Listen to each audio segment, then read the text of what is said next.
আমরা ছোট থেকে শিখে আসছি যে যত দৌড়াবো তত করতে পারবো। তো এই কথাটা মানে ফর্ম পড়ার কারণে একটা গল্পের কথা মনে পড়লো। তো শোনো, খরগোশ আর কচ্ছপের গল্প। খরগোশ আর কচ্ছপ একদিন এক জায়গা থেকে মানে দৌড় প্রতিযোগিতা করলো।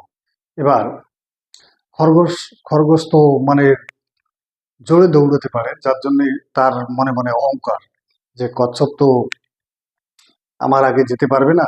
তাই সে মানে মধ্য রাস্তা গিয়ে মানে শুয়ে পড়েছিল, কিন্তু জানে না সে কখন ঘুম গিয়েছিল।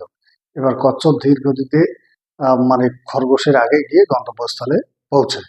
তাহলে প্রথম অংশে মানে কচ্ছপ জিতে গেল, কিন্তু এর যে দ্বিতীয় ও তৃতীয় ও চতুর্থ অংশ আছে এটা আমরা কোনোদিন শুনিনি। তো আজকে শুনবো।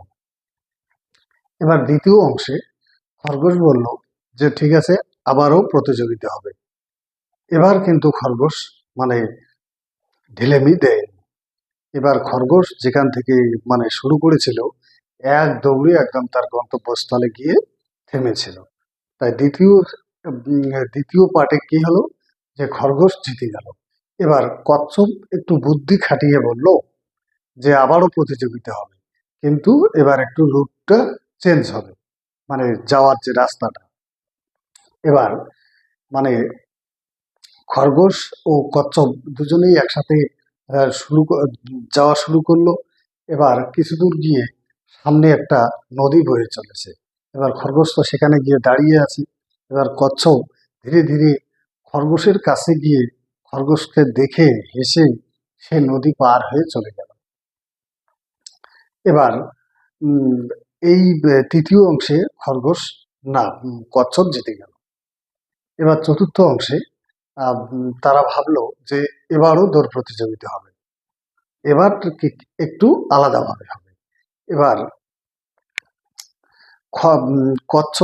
খরগোশ কচ্ছপকে পিঠে নিয়ে মানে একদম জোরে চলে গেল ওই নদীর পার। তারপর কচ্ছপের পিঠে খরগোশ চড়ে নদীটা পার হলো। তারপর তারা গন্তব্যস্থলে পৌঁছে গেল। তাহলে বাস্তব ক্ষেত্রে মানে দেখবেন যে মনে করো যদি কেউ পিছিয়ে থাকে, তার সাথে যদি একটু তা মানে হাতটা বাড়িয়ে মানে তাকে একটু টেনে নেওয়া যায়, তাহলে দুজনে একসাথে চলার মজাটা হবে অনেক আলাদা। আর চলতেও অনেক সুবিধা হবে, কারণ সব কাজ সবার দ্বারা হয় না। একটা হয়তো তুমি পারবে না, একটা সে পারবে। আর একটা হয়তো দেখা গেল যে তুমি পারবে, ও পারবে না। তাহলে এভাবেই দুজনে মিলে যদি কোনো কাজ করা যায়, তাহলে তার সফলতা হবেই।